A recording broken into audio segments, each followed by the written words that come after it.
Hello guys, and welcome to Adrian's Network. Today I'm going to review the ASUS N550JK, ASUS's newest high-end multimedia laptop. So let's get going. The first impression of this laptop is that it is stunningly beautiful both at the inside and outside. The body is completely made out of metal and feels reliable and sturdy. It's a masterpiece.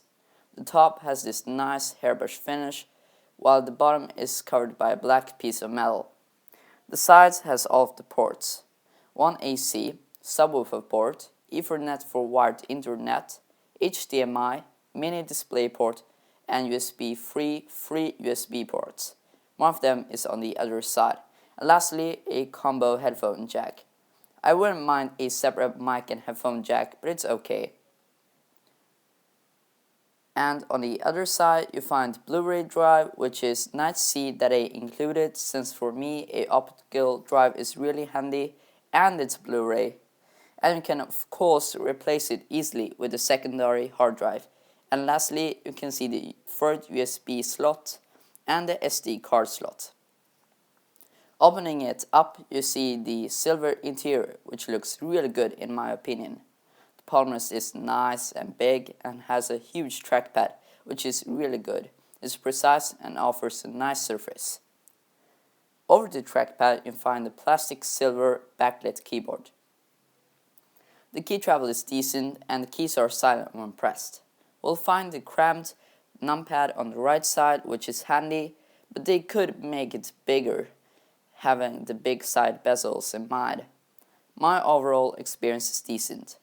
I can type fast with few misstrokes. I would call it an upper mid-range keyboard. One thing I don't like is the finish on the keys themselves. They are slippery and a tad plasticky feeling. The backlight has 3 steps. One that is great for a pitch dark environment and the others for moderate to dark rooms. Now to the speakers, which ASUS advertises so much. On this model you can find 4 of them.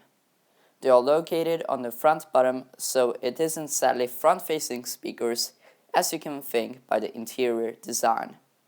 The sound is very detailed, and if you connect the included small subwoofer, you get a very impressive sound with great lows, highs and mids. You also get a dedicated amp from ICEpower built in. Here's a small sound demo.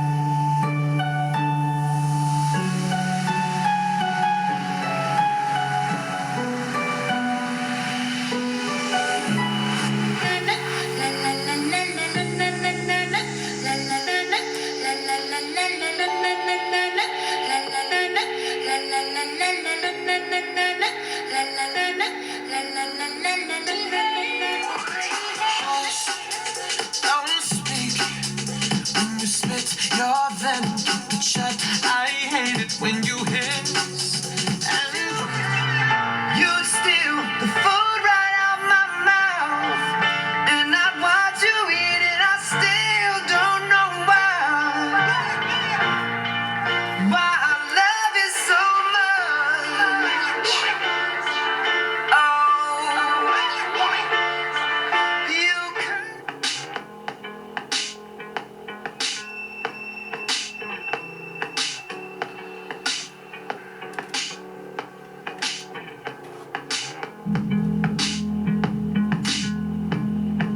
Call it magic, call it true, call it magic. As you heard, the sound is pretty incredible for a laptop. I have a very shitty microphone, so you can of course not hear the true sound, but believe me, it's great. So let's turn on the computer and see what we can do with this laptop. We'll be met by Windows 8.1 64-bit straight out of the box. The startup time was ridiculously fast and caused by the 256GB SATA-free SSD inside, combined with Intel Haswell platform. The ASUS N550JK is practically the same computer as the N550JV, its predecessor, just that the JK is the 2014 model with GTX 850M wireless AC, The newer model also comes in black. So telling by the GTX 850M with 2GB DDR3 RAM, this is a very speedy device. Unfortunately, it's not DDR5 RAM, but we'll see that in the future, I believe. I got around 32 FPS in native resolution with high details in NFS rivals. I usually recommend minimum 50 FPS for racing games for a smooth gameplay, but I got around that in medium details. As you can see, the gameplay is pretty smooth.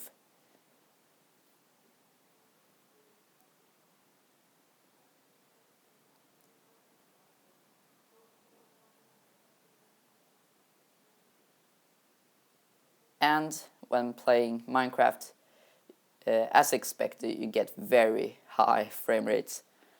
I got around, I believe, 500, I can't remember.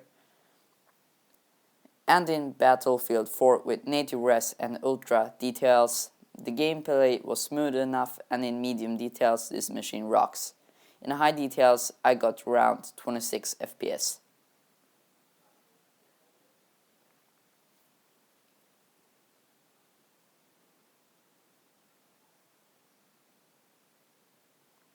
The new NVIDIA 8 series offers better efficiency than the 7 series, so expect an hour or so more in battery life than its predecessor with GT 750M. For games, the extra money is totally worth it. The processor is the same as before, Intel i7 4700HQ. It's good enough for heavy photo and video editing. It might not handle 4K editing with multiple monitors, but that's expected. So no lag in the UI, it just flies around Windows 8.1. The RAM in this specific model is 8GB DDR3. Might upgrade that to 16GB, but 8 can handle everything in the normal workplace. Now, this device is pretty thin for its power, so how's the cooling? Actually, surprisingly good. You can find two small vents on the bottom that leads to the internal two fans. From first, I was a bit disappointed, but when I powered the machine on, I found that the cooling is actually pretty good. It barely gets hot when playing Minecraft with high settings, and it's dead silent. You might, though, be careful not covering those grills, but other than that, the cooling is good.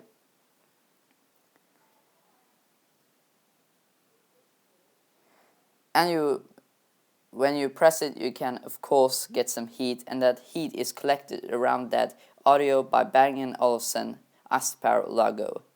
And under the hinge you will also find the exhaust vent, cleverly placed so it isn't visible, but effective and silent. Now to the display. As you have already seen, the viewing angles are really good. Yes, it's touch, so it will give you glare, but it actually isn't that bad as other reviewers had said. I gladly have a touch screen than a matte screen. The touch is actually pretty handy, and I use it often, especially when browsing. The panel itself is 1080p. I can actually see the pixels from normal distance, so it would be nice to have a slightly bumped up resolution, but other than that, it's decent. The colors though are amazing. The grays, blacks, whites, the reds and greens, everything is very nice looking, and it has the perfect amount of saturation in my mind. I managed to get around 6-hour battery life for light to normal usage. When gaming, the battery will drop significantly. Hope it doesn't wear out soon though. As you see this 4K clip from YouTube, the colors are amazing. And the details are very good. I just wish it was like 1440p. All in all, this computer is very good for those who want power, a nice keyboard and trackpad, nice screen, decent battery, all in a beautiful metal body, which is pretty thin. And for that, this computer really gives a great balance between all the functions it gives you. And for that, I just can't say more than this is the best multimedia laptop.